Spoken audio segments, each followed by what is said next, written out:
بعد ما اتكلمنا الفيديو اللي فات عن ايران، الفيديو كان بعنوان ايران ملاك ولا شيطان، كان فيه سوء فهم لبعض النقاط وزعلت ناس مننا. النهارده جاي اتكلم عن النقاط دي عشان اوضحها كويس واقول اللي كان قصدي عليه. الاسلام دين ميزان. ربنا سبحانه وتعالى بيقول: يا أيها الذين آمنوا كونوا قوامين لله شهداء بالقسط ولا يجرمنكم شنآن قوم على ألا تعدلوا، اعدلوا هو أقرب للتقوى. اولا العقيده، ودي خط احمر. احنا كاهل سنه بنقول بالصوت العالي ان مذهبنا هو الحق، لاننا بنتبع القران وما صح من سنه النبي صلى الله عليه وسلم بفهم الصحابه. انما اللي بيطعن في السيده عائشه رضي الله عنها زي ما حصل في حادثه الافك هو بيطعن في نص قراني صريح. اللي بيطعن في صحابه النبي رضي الله عنهم هو بينقض اصل في الدين. ربنا انزل براءه ام المؤمنين عائشه رضي الله عنها في ايات تتلى ليوم القيامه. ربنا بيقول: بسم الله الرحمن الرحيم: إن الذين جاءوا بالإفك عصبة منكم لا تحسبوه شرا لكم بل هو خير لكم. أما الصحابة فربنا رضي عنهم وقال عنهم: بسم الله الرحمن الرحيم: والسابقون الأولون من المهاجرين والأنصار والذين اتبعوهم بإحسان رضي الله عنهم ورضوا عنه. احنا مش بنجامل في العقيدة.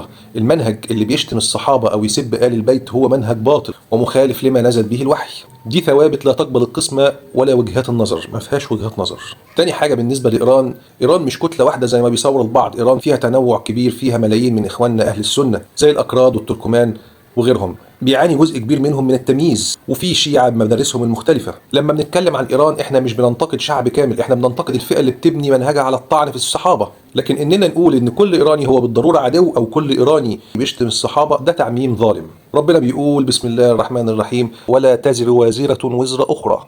احنا هنا بننتقد الفكر الباطل وبنصنف الناس وفق افعالهم لا وفق هويتهم الجغرافيه او جنسيتهم. انما هل الخلاف العقائدي ده يمنعنا اننا نقف في صف واحد ضد الظلم؟ ابدا. احنا كاهل سنه قلوبنا مع كل من يقاتل الصهاينه المحتلين. احنا بندعي بقلب صادق ان ربنا ينصر كل من يواجه الظلم الصهيوني. ده موقفنا اللي بيمليه عليه ديننا في نصره المظلومين والوقوف ضد المحتل. احنا بنقول نختلف معكم في العقيده لكننا نتفق معكم في معركه الحق ضد الصهاينه.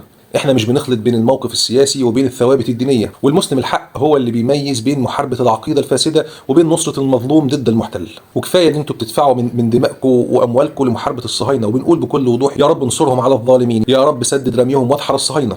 الخلاصه احنا كاهل سنه اصحاب منهج متوازن، عندنا عقيده لا نتنازل عنها، لا بنسب صحابه ولا بنطعن في عرض ام المؤمنين، وعندنا مواقف بننتصر فيها للمظلوم ونعادي فيها المحتل. اللي ماشي صح وبيدافع عن الحق احنا معاه، واللي عنده انحراف عقائدي بنبينه بالحجه والبيان مش بالسب ولا بالتعميم.